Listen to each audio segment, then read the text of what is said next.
Hello friends, রিন্দানিস কিচেনে আপনাদের স্বাগত। আবার হাজির হয়ে গেছি আরও একটি নতুন রেসিপি নিয়ে। ভিডিওটা স্কিপ না করে দেখার অনুরোধ রইল, দেখতে থাকুন।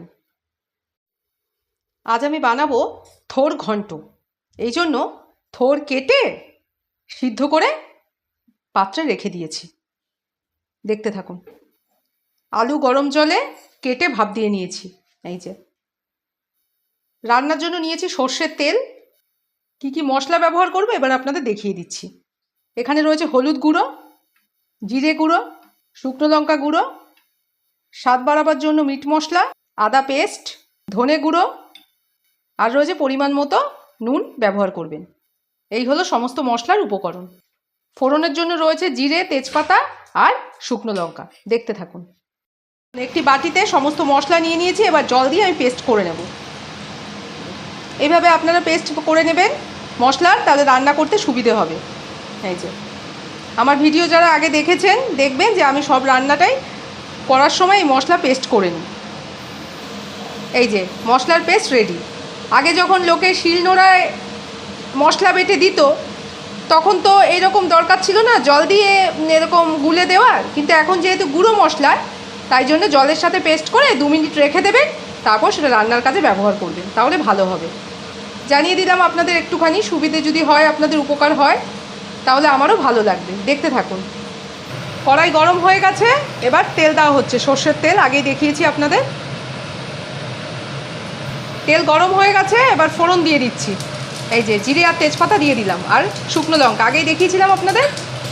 এই যে ফোড়ন ভাজা হয়ে গেছে, এবার আমি ওই ভাপ দেওয়ার আলুগুলো দিয়ে দিচ্ছি, দেখিয়েছিলাম আপনাদের।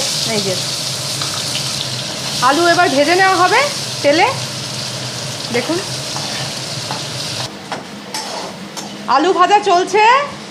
আলু ভাজা হয়ে গেলে মোটামুটি ভালো করে ভেজে নিতে হবে, তারপরে আমি মশলার পেস্টটা দিয়ে দেব। হ্যাঁ, দেখতে থাকুন।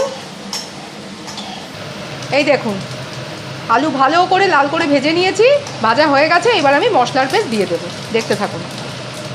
এবার মশলার পেস্ট দিয়ে দেওয়া হচ্ছে, দেখুন। মশলা ভাজা হচ্ছে, মশলা ভাজা হয়ে গেলে তারপরে ওই থোড়গুলো চিপে দিয়ে দেব। দেখুন মশলা ভাজা হয়ে গেছে, এবার আমি থোড় দিয়ে দিচ্ছি। এই যে থোড় দিয়ে দিলাম। এবার থোড় খানিকক্ষণ নাড়বো, নেড়ে অল্প জল দিয়ে আমি ঢেকে দেব। মশলা থোড় ভাজা ভাজা চলছে, দেখতে পাচ্ছেন? কেমন লাগছে জানাবেন। আপনাদের কমেন্ট পেলে, আপনাদের মতামত জানলে আমার নতুন নতুন রেসিপি আরও তৈরি করতে সুবিধে হবে। তাই আপনাদের পছন্দ অপছন্দ সবটাই আপনারা জানাবেন, দেখতে থাকুন। দেখুন থোড় আর মশলা একসাথে মিশে গেছে, ভাজা হয়ে গেছে। এবার আমি জল দেব, জল দিয়ে 2 মিনিটের জন্য ঢেকে দেব। দেখুন, দেখতে পাচ্ছেন? এই যে এবার জল দিয়ে দিচ্ছি অল্প করে। এই যে জল দিয়ে এবার আমি নেড়ে দেব, তারপরে আমি ঢেকে দিচ্ছি।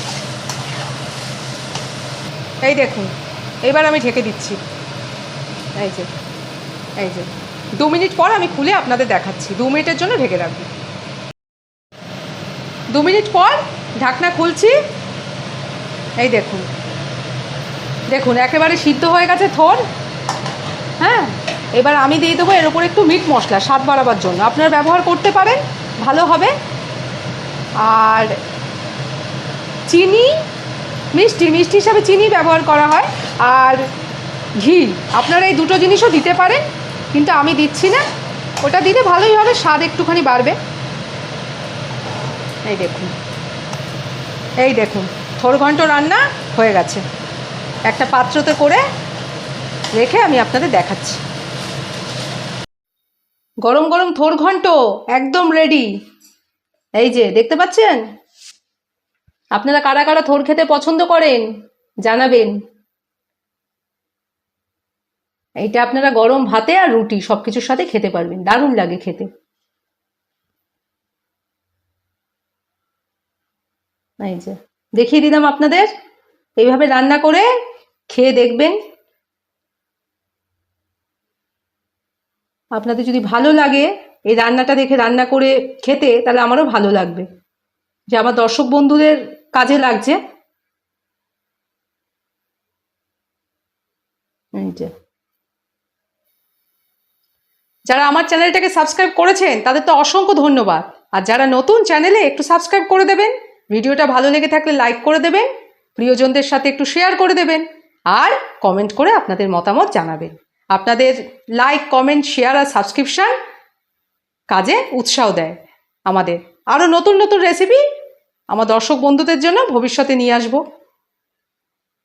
তো আপনাদের ভালো লাগলে আমাদেরও কাজ করতে ভালো লাগে। তো আজকের মতো ভিডিওটা এখানেই শেষ করছি। সবাই খুব ভালো থাকবেন। তাহলে এখন টাটা।